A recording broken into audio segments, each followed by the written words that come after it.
sempre antes da missa, nós fazemos uma catequese e este ano estamos tratando dos artigos do credo, tudo aquilo que nós devemos crer. O credo, chamado Credo de Nicéia e Constantinopla, que nós rezamos na missa, começa com uma profissão de fé básica e fundamental. Creio em um só Deus, Criador do céu e da terra. Esse credo foi feito no ano 325, no concílio de Nicéia, o primeiro concílio da igreja, chamado concílio ecumênico, porque reunia todos os bispos da época. Foi convocado pelo imperador Constantino. Por que foi convocado por ele, né? A igreja já tinha plena liberdade para pregar o evangelho que Constantino tinha dado, e naquela época surgiu uma heresia feita na diocese de Alexandria, e a heresia consistia em negar a divindade de Jesus Cristo, negar que ele tinha a mesma substância, a mesma natureza do Pai e do Espírito Santo. Dizia que Jesus era um homem extraordinário, podia ser até uma espécie de semideus, no máximo isso, mas não deixava de ser uma criatura. Isto causou uma reação muito grande nos bispos que eram fiéis à doutrina tradicional, mas os arianos, insuflados por Ario, que recebeu auxílio de alguns bispos, começaram a espalhar a heresia por toda parte e havia grande confusão por causa dessa heresia que se espalhava. E o concílio de Nicéia foi convocado exatamente para colocar a paz na igreja. E a grande discussão de Nicéia foi exatamente com relação a este ponto da divindade de nosso Senhor. Ario depois foi condenado e foi então feito o concílio, o credo, que nós conhecemos, credo de Nicéia. No ano 381 houve um outro concílio, o concílio de Constantinopla, que completa o credo. Por isso o credo que nós rezamos na missa chama-se credo de Nicéia e Constantinopla, ou niceno-constantinopolitano, e que começa dizendo: creio em um só Deus. Crer em Deus é o fundamento da nossa fé. Todos os artigos do credo e todos os mandamentos dependem de crer em Deus. Creio em um só Deus. A primeira verdade que nós professamos quando dizemos isto é crer que Deus é um só, crer na unicidade de Deus. Deus é um só, não há mais que um Deus. Nós dizemos que Deus é um espírito, ou seja, ele não é composto, ele é um espírito perfeitíssimo, tem em si todas as perfeições e não lhe falta nenhuma. Eterno, ou seja, para Deus não existe passado nem futuro, para Deus existe um presente eterno. Alguns, para explicar, dizem que Deus não teve princípio e não terá fim. Uma maneira simples de dizer que para Deus não existe o ontem, não existe o amanhã, para Deus tudo é hoje, tudo é o agora, tudo é o presente, e nós chamamos de presente eterno. Essa é a eternidade de Deus. Se Deus tivesse princípio, então nós teríamos que admitir que haveria algo anterior ao princípio. Ora, se há algo ou um ser anterior ao princípio, Deus não seria Deus. Ele teria começado a existir. Mas Deus nunca começou a existir porque Ele é eterno. Ele não teve princípio. A Bíblia começa: no princípio Deus criou o céu e a terra. Ou seja, antes do princípio, Deus já existia, porque Ele sempre existiu. Então Deus, Ele existe, Ele é eterno. E Criador do céu e da terra. Não existe mais de um Deus.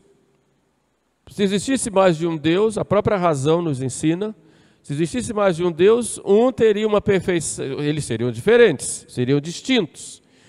E a distinção seria que um teria uma perfeição que faltaria no outro. Ora, faltar uma perfeição vai contra a própria ideia de Deus. Já não seria Deus, porque Deus tem em si todas as perfeições. e não lhe falta nenhuma. Deus é imutável. Por que Deus é imutável? A mutabilidade significa perder uma perfeição que tem ou adquirir uma perfeição que não tem. Ora, Deus não adquire perfeição nenhuma porque tem todas. Não perde perfeição alguma porque se perdesse não seria Deus, faltaria essa perfeição. Portanto, Deus é uno, Deus é eterno e Deus é imutável. O livro do Deuteronômio nos lembra: ouve, ó Israel, o Senhor nosso Deus é o único Senhor. E Isaías nos chama a atenção: voltai-vos para mim, sereis salvos, diz o Senhor, todos os confins da terra, porque eu sou Deus e não há nenhum outro. Então esse é o primeiro princípio: creio em um só Deus. Mas como é esse Deus? Nós sabemos que Deus foi se revelando, né? E Deus inclusive revela o seu nome. Quando Moisés, lá no Egito, ele é chamado por Deus para libertar o povo da escravidão do Egito, Moisés vê enquanto lá estava cuidando dos rebanhos de seu sogro, vê um espinheiro, uma sarça, que estava pegando fogo e não se queimava, não se consumia. Moisés se aproxima e do espinheiro uma voz lhe diz: tira as sandálias, porque o lugar onde pisas é sagrado. E Moisés então se aproxima e Deus fala da sarça ardente e diz: ouvi o clamor do meu povo. E chama Moisés, dando-lhe uma ordem para que ele vá e liberte o povo que estava como escravo no Egito, para que o povo pudesse sair do Egito e ir para a terra prometida, como Deus fala, a terra que corre leite e mel. Do início, tira esse povo do Egito, para que o povo possa oferecer para mim sacrifícios no deserto. E Deus então Moisés tenta sair dessa missão, e Deus vai mostrando para ele que estará com ele. E Moisés então pergunta: mas se me perguntarem quem mandou, o faraó, que era o rei do Egito, ia perguntar: mas quem te mandou aqui? Se me perguntarem quem mandou, o que é que eu digo? Então Deus agora vai revelar o seu nome. O nome que expressa a identidade do próprio Deus. E Deus então diz: eu sou aquele que é. Yahvé, que nós traduzimos no nosso português, Javé, aquele que é. Então diga: aquele que é, me enviou. Eu sou quem sou. Então o nome de Deus é aquele que é, que revela a sua própria identidade. Yahvé.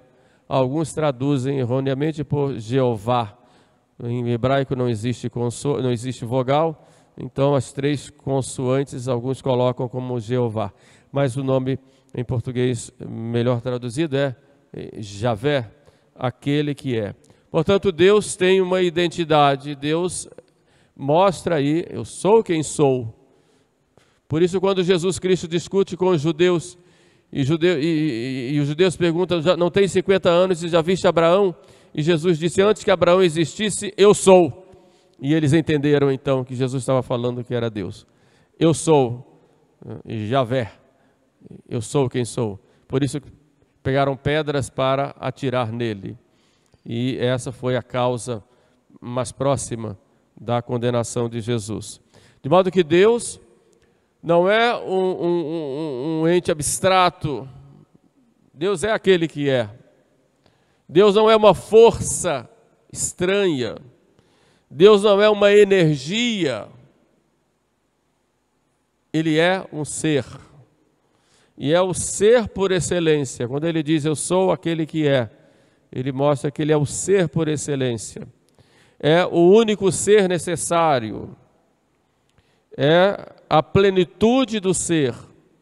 Nós não somos seres necessários, até porque houve um tempo que nós não existíamos. Mas Deus não, é o único ser necessário. Todas as coisas existem por Ele e para Ele. Deus então assim revela também a sua fidelidade. Eu sou quem sou, não mudo. E essa imutabilidade de Deus mostra a sua fidelidade. Eu sou quem sou. Sou o Deus de Abraão, de Isaac, de Jacó. O Deus de Davi é o nosso Deus. Deus também mostra que Ele é misericordioso. E nesse caminho de levar o povo hebreu da terra do Egito para a terra prometida, Deus vai mostrando que cuida de seu povo. Manda o maná, faz brotar água de um rochedo.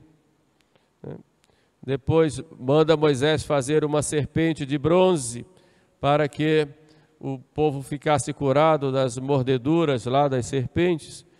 Mostra que está pronto a perdoar o pecador que se arrepende, como aconteceu muitas vezes no Antigo Testamento.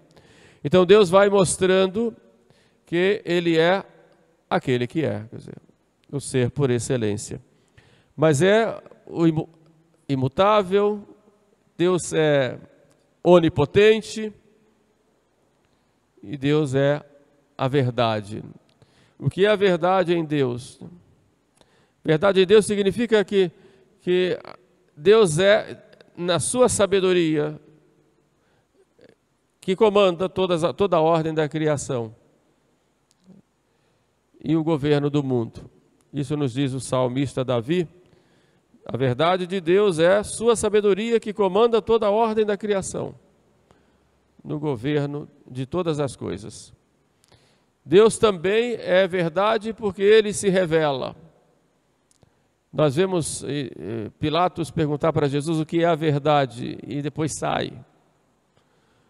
Porque a verdade é o próprio Deus. Só que Pilatos ali não queria a verdade, queria outra coisa, né? Guardar o seu cargo ou coisas do tipo. Então Deus é a verdade. E toda a verdade nos leva para Deus. O que nos coloca longe de Deus é a mentira. E quando o demônio tentou Adão e Eva, tentou exatamente com a mentira. E chamando até Deus de mentiroso. Porque o demônio é o mentiroso e é o pai da mentira. E enganou Eva com a mentira. Mas toda a verdade leva a Deus. Santo Tomás, quando nos fala da verdade, ele diz: toda a verdade leva para Deus. Porque Deus é a verdade. É o ser por excelência. E Deus também é amor. São João fala: Deus caritas est. Deus é amor, e que aquele que vive no amor permanece em Deus. E é próprio do ser de Deus o amor.